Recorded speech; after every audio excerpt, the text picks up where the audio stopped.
Povodom praznika žena u subotu 8. marta u Domu kulture opštine Novi Bečej održan je koncert francuskih šansona, u okviru kog je na sceni pozorišne sale Zagorka Jagdić-Zaga nastupio šansonjer Loran Prokopić, koji je dobro poznat na bečejskoj publici, pred kojom je nastupao već nekoliko puta.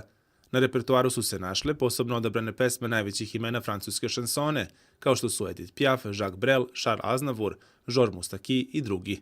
Svoje utiske nakon koncerta sa nama su najpre podelili Karlo Poša iz Novog Sada i Milica Bugarski iz Novog Bečeja, koji su Lorana Prokopića ovom prilikom slušali po prvi put. Više nego sjajno. Nismo se nadali tome. Znamo malo Lorana iz priča i preko nekih prijatelja i tako to, pošto je moj kolega njegov starac, da kažem, i to fantastičan momak, znam ga od ranije, a ovo je večeras bilo izuzetno lepo. Supruga mi kaže, nisam se tome nadala, oduševljena. Super. Jako su lepi i prijatni, prvi put ga slušam, prvi put sam ovde, nisam ni znala iskreno da će biti koncert. Jako je prijatan kao čovek, ja sam ga upoznala malo pre i pesme su jako lepe.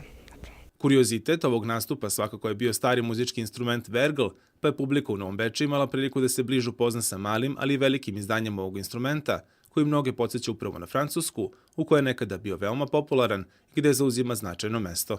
Na moje veliko zadovoljstvo, tako je, bio je koncert 2018. Oma Jacques Brelu, bili su koncerti dole u galeriji, bili u sali, dakle ovde se sad već osjećam pomalo, kako bi rekao, na svome, sa svojima.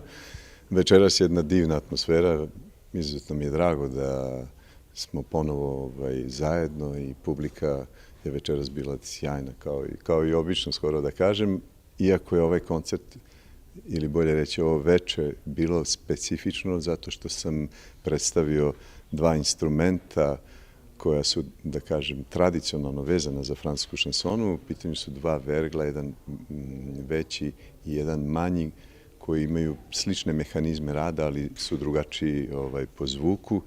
I mislim da je to publika izuzetno prihvatila i da je to doprinelo nekoj lepoj i energiji i magiji ove večeri.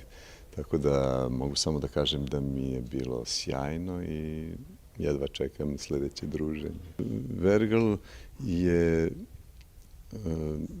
možemo ga naći u Nemačkoj, Švajcarskoj, Italiji, Španiji, naravno i Francuskoj, što se tiče tog dela Evrope. I on nije originalno iz Francuske potekao, ali jeste zaista dobio svoje vrlo značajno mesto u Francuskoj, ne samo kad pričamo o šansoni, nego čak i u jednom drugom segmentu.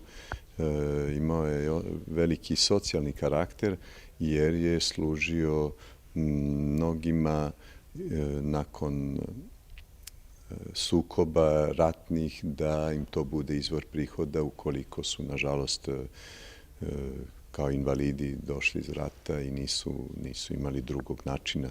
Tako da to je zaista jedna duža priča, ne mogu baš sad mnogo, ali u principu, ajde da kažemo ukratko da je on još uvek prisutan u Francuskoj, iako polako prelazi onako više u neki folklorni element nego što je bio vrlo prisutan kao instrument. Loran Prokopić ovom prilikom kratko osvrnuo i na kabare u Parizu u kojem redovno nastupa. Kabare u kojem nastupam zove se Au Lapin Agile, ima jednu izuzetno dugu istoriju još od 1860. Ekipa umetnika je sjajna i oni su vrlo, da kažem, važni na mom putu, u mom povratku u Parizu i uopšte u toj mojoj nekoj životnoj priči.